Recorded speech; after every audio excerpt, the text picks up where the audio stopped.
élevé à cette fonction, il était le disciple de Polycarpe.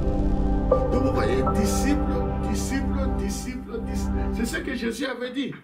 Il dit, faites des disciples. Ah oui, il a laissé tomber. Carrément, il a laissé tomber. Bonjour pasteur, on est très content de vous avoir avec nous. Bonjour Gerson, comment ça va? Ça va très bien pasteur. Oui. Pasteur, on se demandait pour l'interview là, est-ce qu'on te voit ou on te tutoie? Élise, ça c'est une très bonne question. Et merci pour cette question-là, parce que en fait, tout est question de respect. Vous voyez ou tutoyez,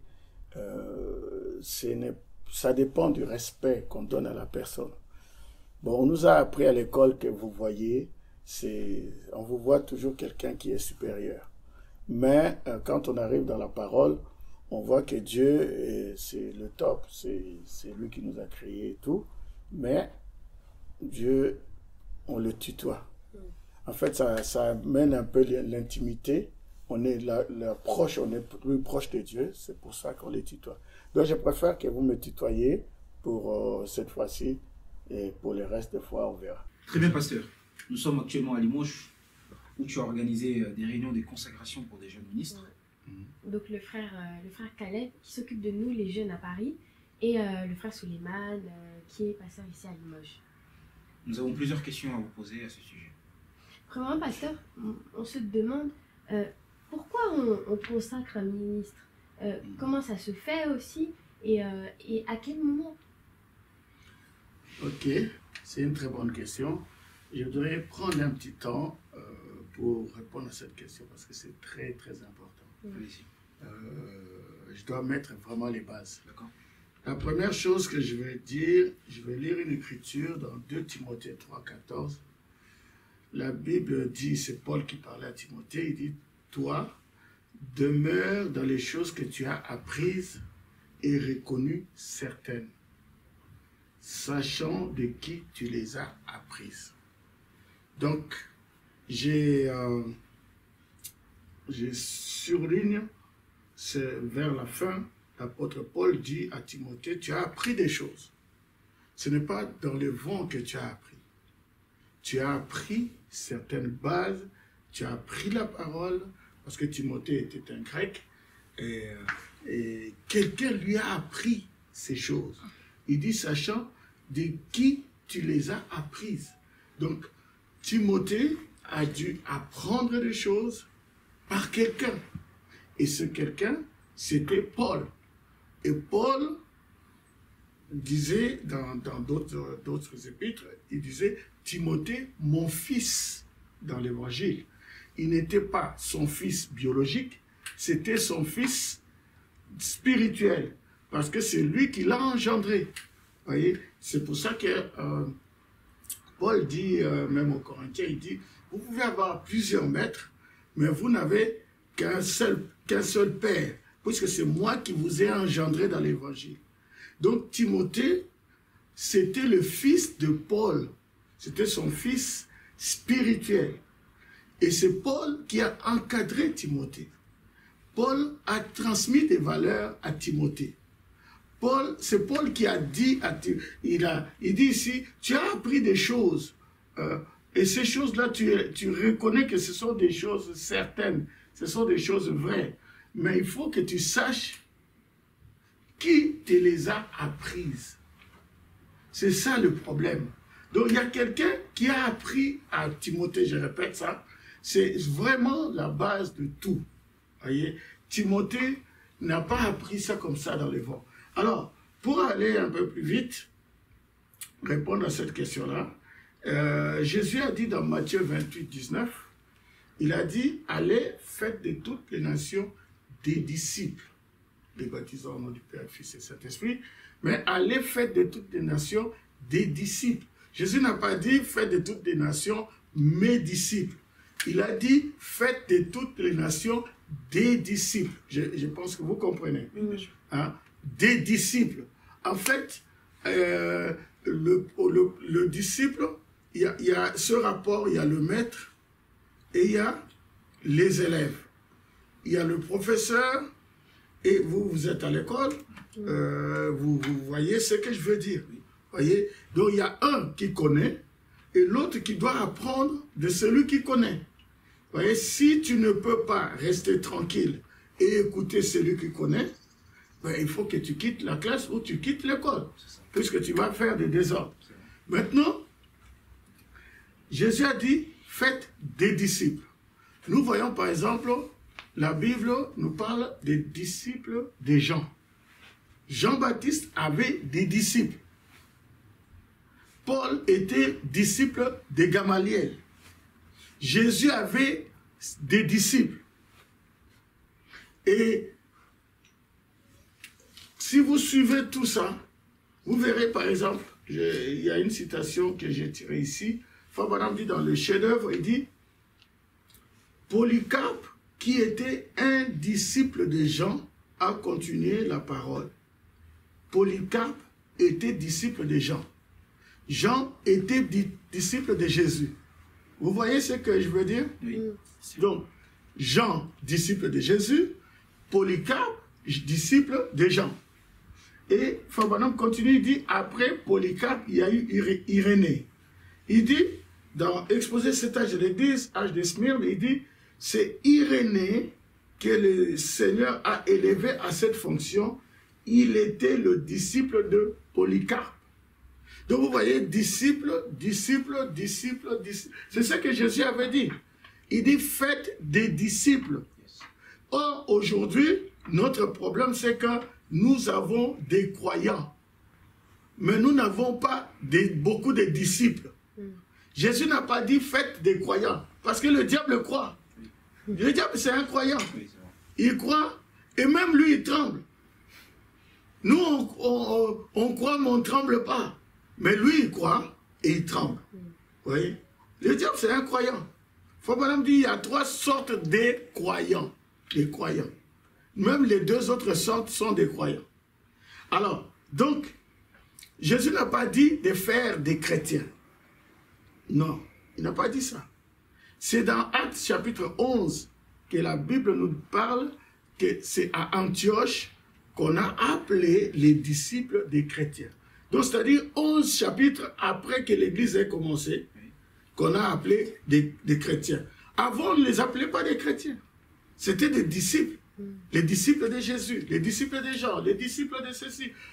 Même tous les grands hommes qui ont marqué l'histoire, vous voyez à l'école, vous avez appris ça, les Michel-Ange, ils ont des disciples. Vous voyez? Et c'est ça le problème là. Faites des disciples. Vous voyez? Et si on loupe ce point-là, et parce qu'on l'a loupé, c'est là qui crée tous les problèmes qu'il y a.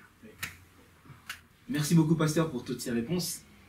Merci. Du coup, pasteur, Shalom Tabernacle, Tabernacle du Dieu vivant, Grâce Tabernacle.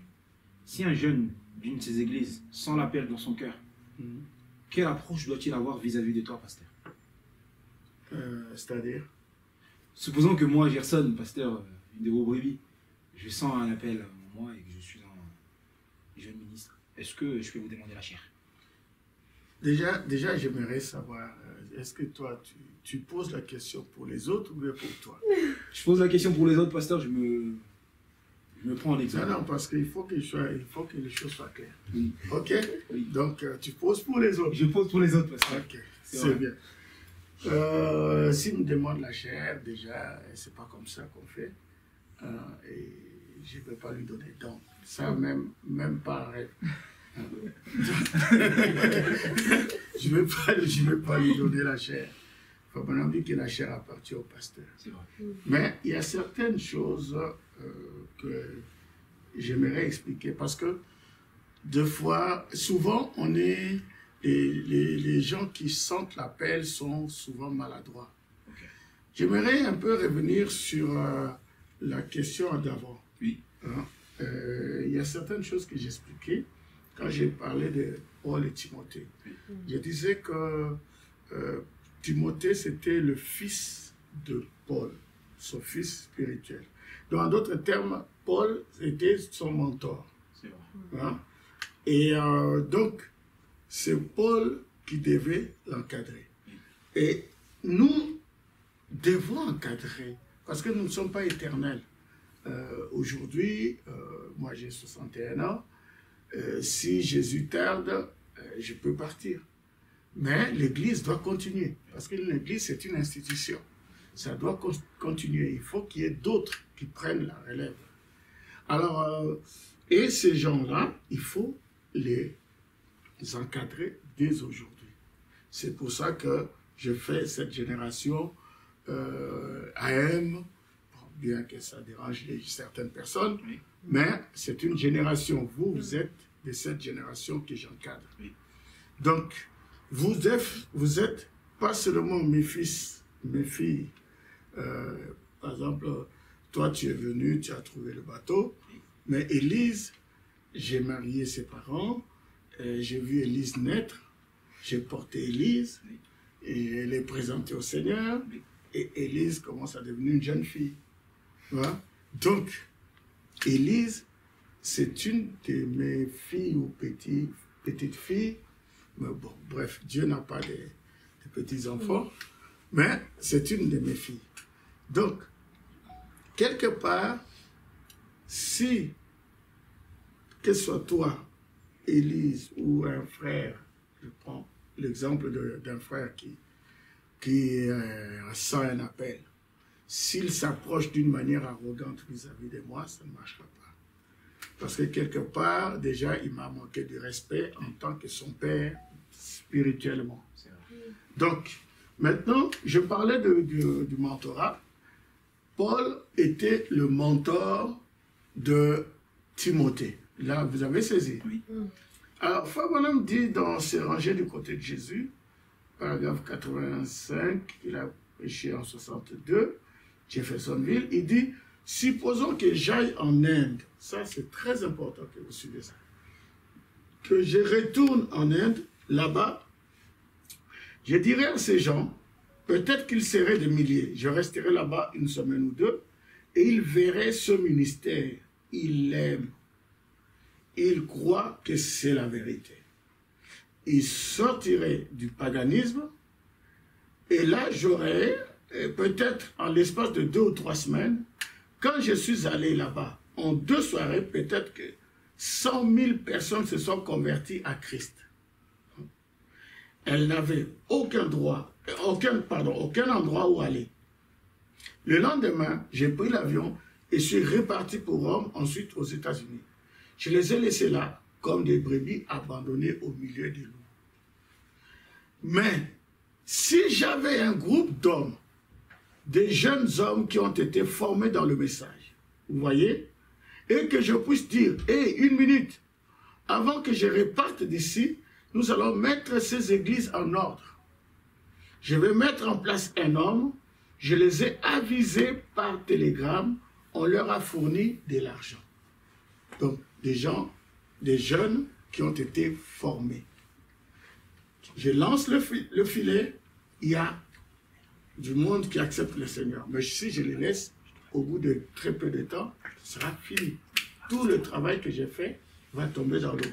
Maintenant, si j'ai des jeunes que j'ai formés à Paris, ou comme Fabanam dit, qu'il a formés aux États-Unis, des jeunes qui sont formés dans le ministère, qui connaissent le message, il dit, je vais les aviser par télégramme, je vais... c'est des gens, on leur a fourni de l'argent, et je continue à lire, ils sont en route maintenant, même pour prendre la relève. Un brave homme, il est accompagné de 2 ou 3 jeunes hommes qui seront ses compagnons d'œuvre et ses assistants. Voilà. Donc, il y a un groupe de 100 000 personnes qui ont accepté le Seigneur. Maintenant, dans les 100 000 là, il y a 3 sortes de croyants. Vous voyez, il y en a qui c'est par émotion, et tout ça, ils sont partis. Il restera peut-être un noyau de 30 000. 30 000, on prend quelqu'un qui a été formé dans le ministère, on l'amène là, il commence déjà une église à 30 000 personnes. Tout le monde aimerait ça, tu vois. Mais, le problème, je vais terminer ici, et une église qui professe, non, avant que j'arrive à ça, je vais te montrer le problème. Le problème, c'est que on est en train de vous former, mais vous visez la chair qui est là. Comme tu as posé la question. Oui. Hein? Cette chair-là. Mais pourquoi cette chair-là, qui est là? J'ai commencé une église à Lyon.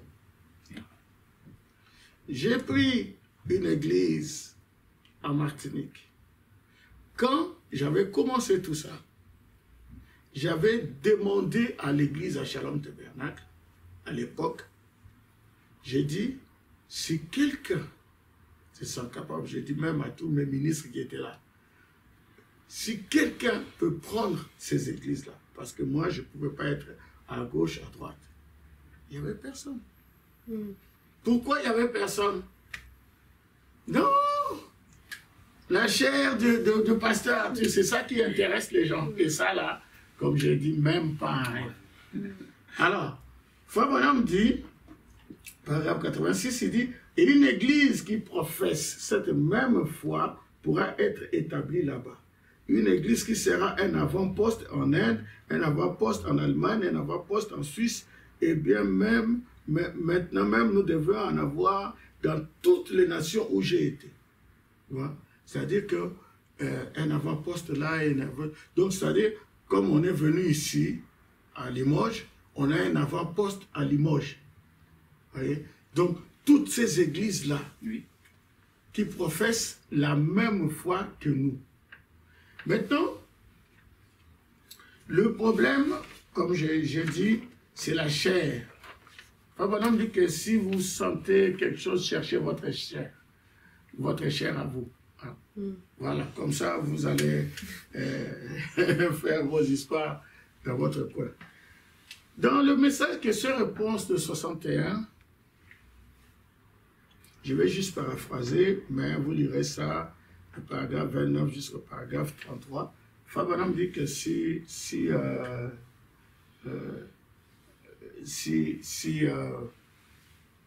vous avez un objectif, non, si vous avez un appel, vous avez une vocation, il dit examinez vos motifs et vos objectifs.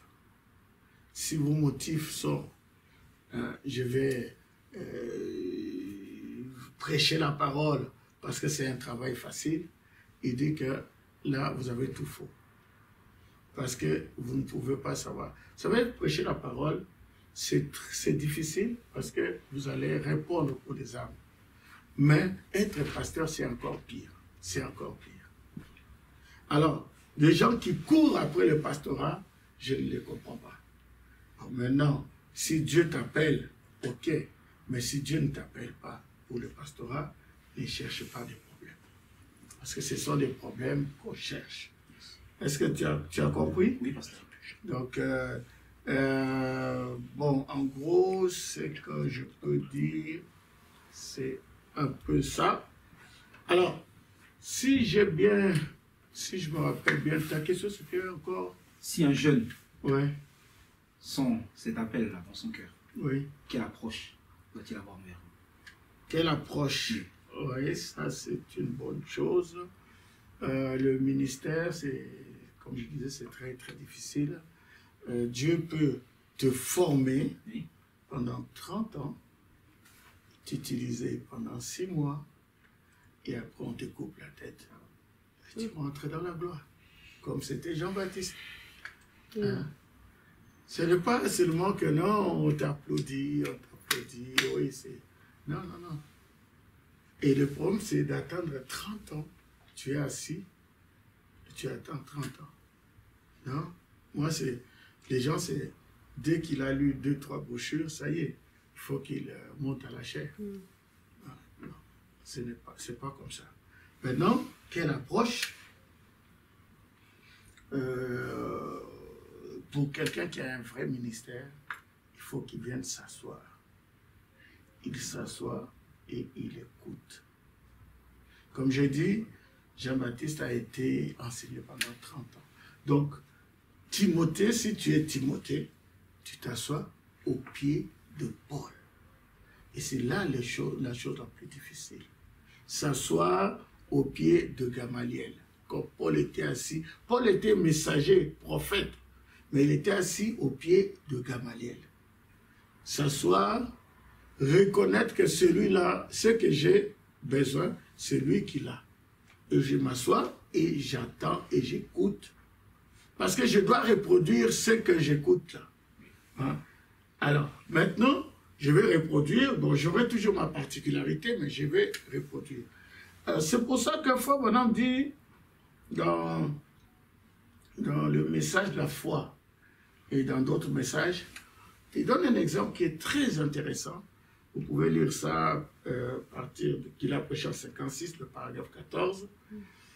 Il dit, il parle de Tommy Osborne. Vous savez, Tommy Osborne, c'était un grand évangéliste. Frère Branham reconnaît, il dit, c'était vraiment quelqu'un qui avait un vrai appel. Il parle beaucoup de Tommy Osborne. Mais il dit, il était un jeune et il est venu voir Frère Branham. Il était très nerveux parce qu'il a vu les choses qui se passaient dans le ministère de Frère Branham. Il dit, mais pourquoi ça ne se passe pas avec moi? Hein? Et il est venu avec sa femme et Frère Branham lui a dit quelque chose que j'aimerais vraiment lire. Ça, c'est très bien. Frère Branham dit, j'ai dit, c'est en ordre. Chaque prédicateur qui est appelé à prier pour les malades aussi. Chaque prédicateur. Et j'ai dit à Tommy Osborne, ce que je ferais, moi, à ta place, c'est m'asseoir sous ces vieux chênes et apprendre toutes les techniques de la guérison divine par la parole. Et il a demandé, quel vieux chêne? J'ai dit, le chauve là-bas sur la véranda, le vieux docteur F.F. Bossoff. Je crois qu'il connaît plus sur la base scripturaire de la guérison divine que n'importe quel homme que je connaisse de ma vie. Et Tommy Osborne est allé s'asseoir sous les pieds de Bossoff pendant 1 année et demie. Et il a appris. Et Tommy Osborne, c'était un des spécialistes dans la guérison divine, les miracles et les prodiges. Donc, si quelqu'un veut, il sent un appel, il vient me voir, et il vient me voir, pas d'une manière arrogante, il vient me voir, et il s'assoit sous mes pieds, et il écoute. Il écoute. Parce que 33 ans dans le ministère, ce n'est pas peu. 33 ans, c'est la vie de Jésus sur la terre. Oui. Donc j'ai de l'expérience. Et je dois transmettre cette expérience-là. Donc voilà un peu, peut-être j'ai été trop long, mais... Non, merci beaucoup, Pasteur. C'est intéressant, Pasteur. Ouais. Très intéressant, merci. On a une troisième question à vous poser, Pasteur. Pasteur, tu vois, ça fait maintenant 33 ans que tu es pasteur, ça fait longtemps. Donc, non, on s'est demandé, tu as dû sûrement encadrer beaucoup de pasteurs, non? Oui. J'ai encadré beaucoup. J'ai encadré beaucoup. Je ne nommerai pas beaucoup de pasteurs. Ils étaient mes brebis. Vous n'avez qu'à voir l'histoire de l'Église. Donc, ils étaient mes brebis. Mais j'aimerais quand même dire un mot par rapport à l'encadrement. Oui. C'est que dans une classe, dans une école, un professeur encadre beaucoup d'élèves. C'est vrai. Mais tous ne réussissent pas, malgré qu'ils soient encadrés. C'est vrai. Et il y a différentes raisons pour lesquelles les élèves ne réussissent pas. Il y en a d'autres qui ne sont pas intelligents, qui n'auraient pas dû être dans cette classe-là. Oui. Donc ça, c'est un peu comme ceux qui disent que j'ai un appel alors qu'ils n'en ont pas. Et il y en a d'autres qui font l'école buissonnière, donc qui fuient les cours. Bon, on peut pas réussir à partir de ça. Donc il y a plusieurs raisons pour lesquelles d'autres ne réussissent pas. Comme j'ai évoqué tout à l'heure, d'être respectueux, s'asseoir sous le pied du mentor et apprendre. C'est la raison pour laquelle on a des échecs. Mais vous verrez souvent, des élèves peuvent dire que non, ou des étudiants, je peux dire, ah oui, mais lui, c'était mon professeur, c'était mon professeur. Oui, mais qu'est-ce que tu as appris? Il était ton professeur. Mais pourquoi tu développes des doctrines bizarres? Oui, c'est ça. Ouais. Parce que je vais vous montrer une chose ici. Dans Luc, au chapitre 6, le verset 40, Jésus a dit ici, il dit, le disciple n'est pas plus que le maître. Mais tout disciple accompli sera comme son maître. Donc, ça c'est une grande leçon. Donc ici, Jésus fait ressortir qu'il y a le maître et le disciple. Donc, il dit, il ne faut pas les comparer. Un maître, c'est un maître. Un disciple, c'est un disciple. Allez faire de nous, toutes les nations, des disciples. Quand vous entendez dans la Bible, on dit maître Nicodème, maître Gamaliel, parce que c'était des maîtres, ils avaient des écoles. Même aujourd'hui, vous allez en Israël, il y a des écoles. Même pas aller en Israël, même parmi les Juifs, il y a des écoles. Parmi les musulmans, il y a des écoles. Il y a un maître qui apprend. Même il y a des maîtres de karaté, il y a des maîtres partout. Les autres sont de ses disciples. Le disciple, d'abord, il faut qu'il se mette en tête qu'il n'est pas plus grand que le maître. Hein? S'il pense qu'il est plus grand que le maître, mais qu'il quitte cette école. C'est pour ça que Frère Branham dit que si vous pensez que vous avez plus de révélations que votre pasteur, je vous conseille de ne plus rester dans cette église-là. Il ne sera pas une bénédiction pour vous. Vous devez quitter. Donc, vous voyez? Alors, donc ça c'est la première chose. Le disciple n'est pas plus grand que le maître. Ça c'est la première base. Et la deuxième chose, c'est que la raison pour laquelle le maître enseigne le disciple ou l'élève, c'est pour que un jour le disciple devienne accompli. Très bien. Parce que ce disciple-là, il faut qu'il arrive à l'adoption. Quand il arrive à l'adoption, il peut remplacer le maître. Et lui aussi, il va avoir des disciples. C'est comme ça que la parole se transmet. Mais si le disciple n'est pas discipliné, parce que disciple discipliné, il y a une discipline dans ça. Si cette discipline n'est pas, mais il ne deviendra jamais un maître. Donc, c'est un peu... Je suis en train d'expliquer des choses, peut-être, je ne sais pas, est-ce que j'ai répondu à la question? Oui, c'est bien ça, pasteur. C'est ça, oui. Ok. Et quand tu parles d'encadrer un jeune ministre, cela veut dire quoi exactement? À quoi doit s'attendre ce jeune ministre de votre part? Tout à l'heure, tu as dit que tu as compris. Oui, j'ai compris. Mais ça, c'est juste une question pour que... Pour que tu comprennes. Oui, oui. C'est que tu n'avais pas compris. Oui, oui, c'est ça, pasteur. Ok. Bon. J'ai dit que le jeune ministre, il n'est pas encore ministre, hein? Il est quelqu'un qui a un appel. Hein? Parce que l'appel, peut-être on pourra développer ça après, Oui. Mais c'est pas tout le monde qui a un appel qui va arriver. C'est un peu comme, c'est pas parce que tu t'es inscrit à une école que tu auras le diplôme. c'est vrai. Donc, il y a des choses très simples. Tu as un appel, tu viens voir le pasteur. Tu dis, pasteur, je sens un appel. Il faut le dire.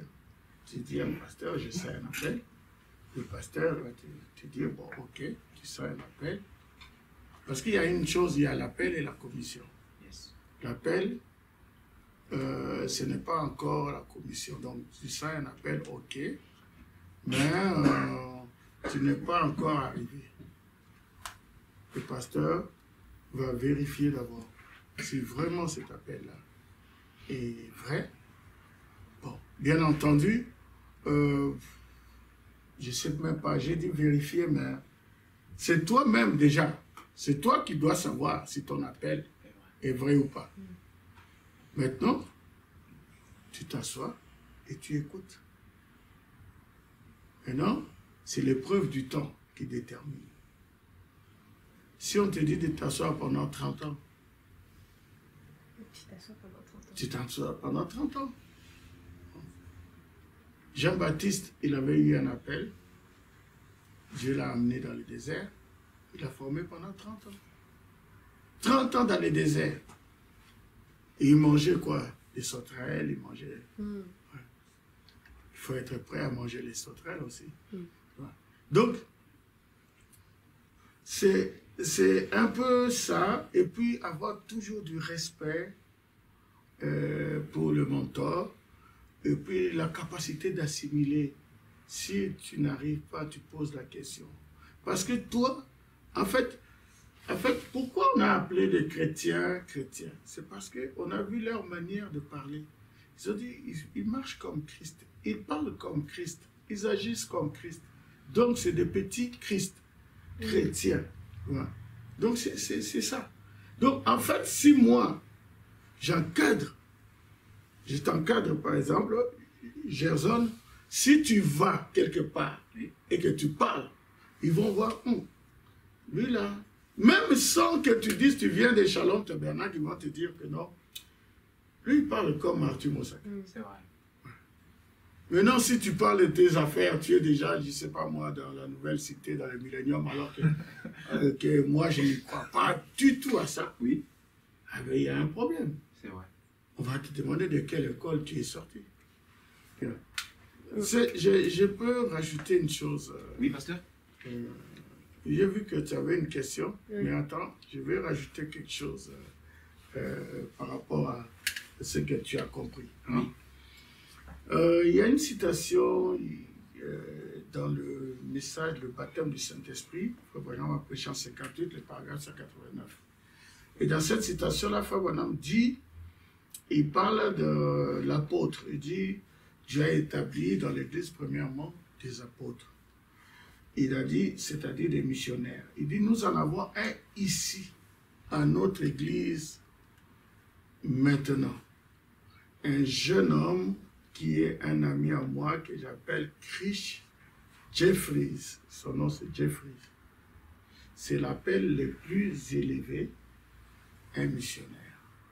Donc, dans l'église des Frères Branham, Frère Branham, il était prophète, il était pasteur de l'église. Il y a eu, après lui, il y a eu, comment je peux dire, il y a eu Neville. Neville était pasteur, et puis après, il y a qui d'autre après? Maintenant, il y a le frère Joseph Branham. Oui, mais avant le frère Joseph. Le frère Collins. Oui, c'est vrai. Frère Collins. Mais dans l'église même, il y avait un jeune homme qui était un apôtre, le frère Jeffries. C'est l'appel le plus élevé. Il était à l'église. On n'a jamais entendu un message de frère Jeffries. Oui. Il n'a jamais demandé la chair pour prêcher au Branham Tabernacle. Vous comprenez? Oui, je comprends. Frère Branham, dans un autre message, il dit qu'il va dans les îles pour prêcher. Parce qu'il était un apôtre, c'est-à-dire il établissait des églises à gauche et à droite. Mais si un apôtre à Shalom Tabernacle, à Grâce Tabernacle, au Tabernacle du Dieu vivant, lui il est apôtre seulement pour attendre que Arthur Mosaka lui donne sa chair. C'est quoi cet apôtre-là? Et puis, je ne comprends pas. C'est un peu comme s'il n'y a pas d'autre ministère que le ministère pastoral. Tout le monde veut être pasteur. J'ai dit tout à l'heure là qu'il y a l'appel et la commission. Yes. Maintenant, quand Dieu appelle quelqu'un on le forme, tout ça dans les bases. Mais Dieu lui-même doit te dire, je t'ai appelé pour faire tel travail. Voilà.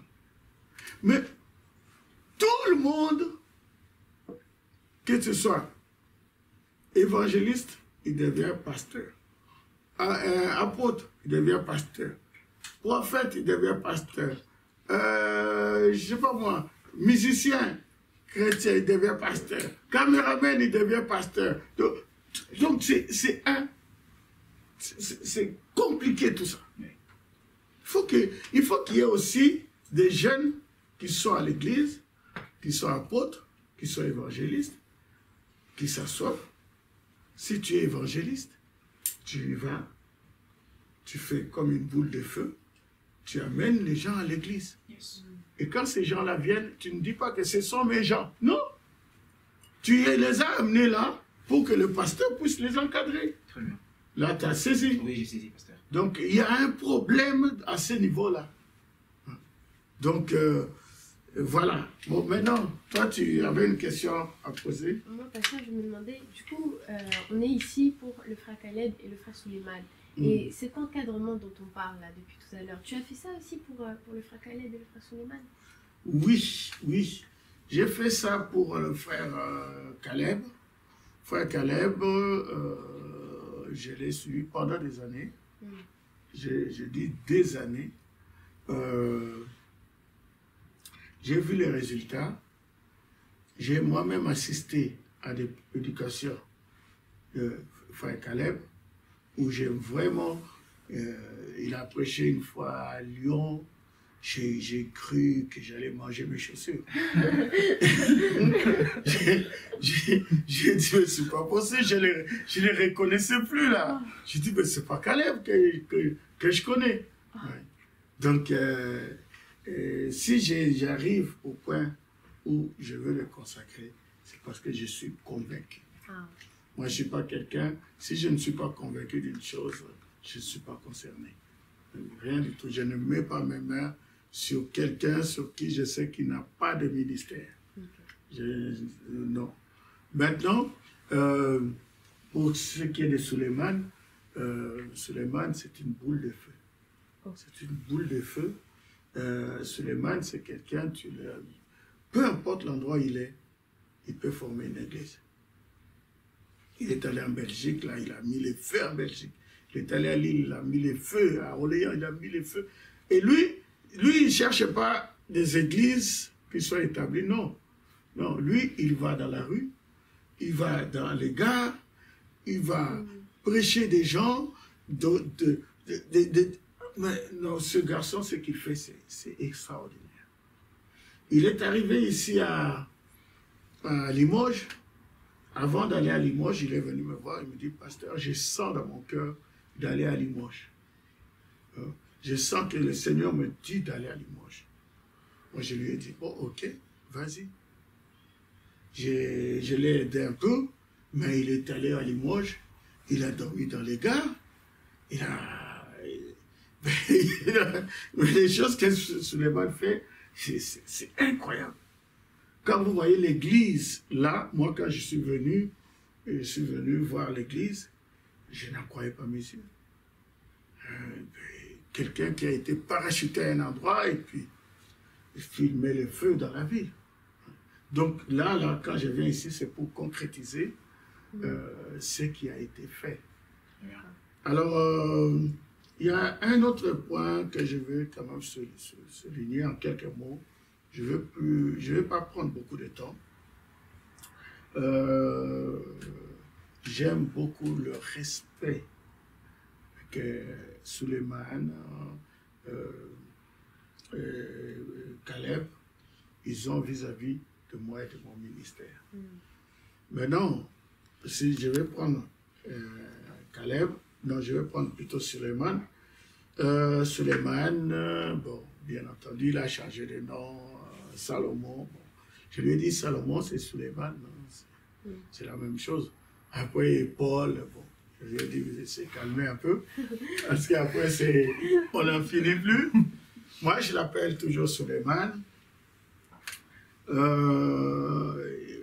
il était un musulman pratiquant, fils d'un imam. Donc, ce garçon, il sait c'est quoi le respect.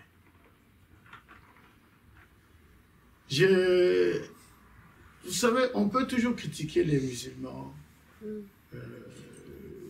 pour X, Y chose, mais il y a une chose que je reconnais chez eux. Ils ont le respect vis-à-vis de leur Dieu, vis-à-vis de leurs prophètes, vis-à-vis de leurs imams, vis-à-vis des aînés, vis-à-vis de leur religion. Chose que nous, les chrétiens, nous n'avons pas, ou presque pas. Bien entendu, il y a toujours une partie des gens, une exception. En fait, nous avons perdu du respect.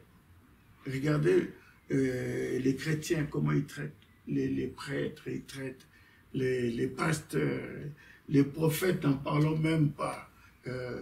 Dieu. Nous sommes en France ici. La France, c'est le pays, comme disent les catholiques, c'est la fille aînée de l'Église catholique. Regardez la fille aînée, comment elle est. Donc, aucun respect pour la religion. Aucun. Et ils ne respectent même pas les autorités. Nous sommes dans un pays chrétien, mais un pays où on ne respecte pas les autorités, on est capable de gifler le président. Alors, si on fait ça pour le président, mais qu'est-ce qu'on ferait pour le pasteur? Oui. Donc, je suis parti un peu loin, mais il fallait que je m'exprime. C'est vrai. Ok, pasteur, merci pour ta réponse.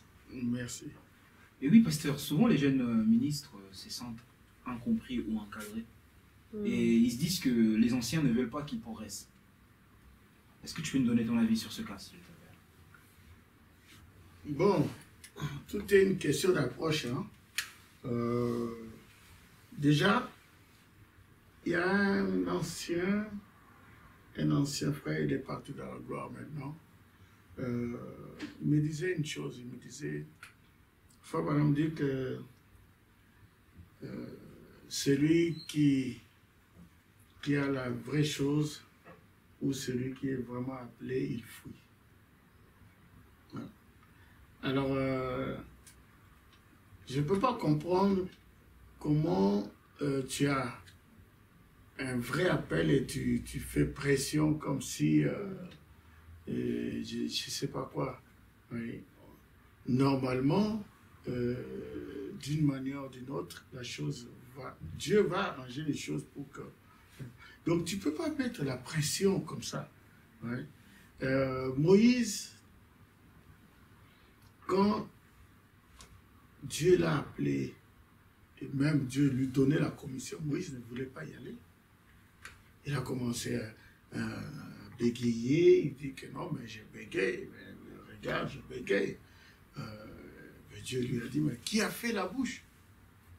Malgré ça, non, il ne voulait pas y aller. Mais maintenant, toi, tu es jeune, bon, bien entendu, tu sens que ça bouillonne en toi, mais viens d'une manière respectueuse. Si tu viens et que tu commences à bousculer, non. On ne peut pas accepter ça, on ne peut pas accepter ça. Parce que, on est en train de parler du ministère comme ça, mais il faut savoir que le ministère, c'est un sacrifice terrible. Hein. Il y a des jeunes qui lisent 2-3 brochures et après, avec la compréhension de l'école, l'intelligence, ils saisissent la brochure, ils pensent qu'ils ont un ministère. J'en ai vu. Là, à l'église, je peux te montrer le nombre de gens. Tu seras étonné que lui, il avait un appel. Lui aussi. Et il y en a tout plein qui ont été arrêtés, surtout par des sœurs. Gloire à Dieu. Il aime une sœur. La sœur lui dit, écoute, tu ne peux pas c'est que le ministère, qui a un ministère, enfin, on a dit un ministre doit épouser une vierge. Ça, je ne vais pas polémiquer là-dessus. C'est ce que je crois et pour moi, ça doit être comme ça. Maintenant, tu aimes une fille et la fille te dit que non, moi, je ne suis pas vierge. Tu fais quoi? Moi, j'ai vu qu'il y en a beaucoup qui ont soldé. Hein. Ils ont dit, bon, non, mais moi, je veux que Marie t'épouser. D'ailleurs, je n'ai jamais eu de ministère. Ah oui, il a laissé tomber. Carrément, il a laissé tomber. Oui. Et j'ai dit, merci Seigneur pour les sœurs. Il y en a qui ont stoppé des frères. Et ce n'est pas qu'ils les ont stoppés, qu'ils le font. Parce que si tu as un ministère, tu vas voir les exigences de la parole. Oui. Alors, je finis aussi par cette histoire ici. Bon, mais au moins que vous ayez d'autres choses. Une histoire qui s'est passée au Congo. Il y avait un jeune qui était étudiant à l'université. Et vous savez, les étudiants, vous avez toujours des gros livres comme ça que vous lisez. Vous avez des mémoires extraordinaires et tout ça. Alors, ce jeune-là, il était dans le message, et puis pour les livres de l'école, il pouvait lire 3, 4, 5 livres comme ça, faire des résumés, tout ça, tout ça. Ça, c'est l'intellect, ça, c'est l'école. Et puis un jour, il avait besoin d'argent, il prend le camion, il va dans une province qu'on appelle le Bandundu, il va là-bas, il arrive dans un petit village, il voulait faire du commerce, acheter comment je peux dire ça en français, parce que toi tu ne vas pas comprendre ça. Bon, tu connais le foot, tu as déjà entendu parler? Oui. La semoule. Oui, je vois. Ouais, bon, c'est pas vraiment la semoule, mais la semoule, c'est la version Française. ouais, française. Ok. Ouais. Bon, maintenant, les bâtons de ça, les bâtons de manioc, là, séchés. Oui. Ouais. Donc, ils voulaient acheter des sacs de ça ou deux sacs à les vendre pour avoir un peu d'argent. Mais maintenant, il arrive, il cherche une église du message et il trouve une église du message. Bon, il va à l'église et il y avait un vieux pasteur qui prêchait là-bas, qui ne connaissait pas beaucoup la parole. Mais le peu qu'il connaissait, la divinité, les bases, il prêchait ça. Et puis ce jeune homme, il dit, moi je suis ministre. Il s'improvise ministre. Ah, le pasteur dit, ah, mais c'est bien, il lui laisse la chair.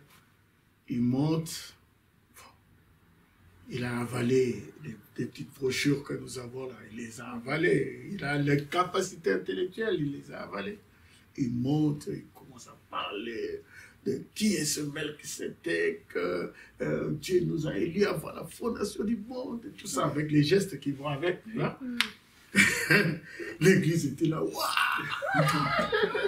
C'est merveilleux! Voilà l'homme providentiel. Il faut asseoir le pasteur. Il le nomme pasteur. Ouais. Et lui, il était heureux, tout ça. Il le dit, mais le ok. Sauf que les sorciers du village, Oui. ils ont cherché à bouffer ce pasteur-là depuis longtemps. Mais ils n'arrivent pas parce que le pasteur, malgré qu'il parle de juste la divinité comme ça, mais il a Dieu en lui. Oui, c'est ça. Mais quand ils ont regardé le nouveau pasteur, il n'a rien. Ils ont vu qu'il n'a rien en lui. Dieu n'est pas là. C'est juste intellect. Il est retourné en cercueil. Hein. Ouais. Ça t'a étonné la conclusion. Ah oui, il est retourné comme ça. 6 pieds sous terre. Voilà. Le manque d'encadrement. Oui. C'est ça. Il faut pas s'aventurer dans ces choses. Bon, ok, si vous avez une autre question, sinon Non, c'était tout pour nous, Oui. pasteur. Merci Ça, beaucoup pasteur. pour toutes ces réponses. Ok, Dieu vous bénisse. Dieu vous bénisse aussi, Ouais. pasteur. Merci.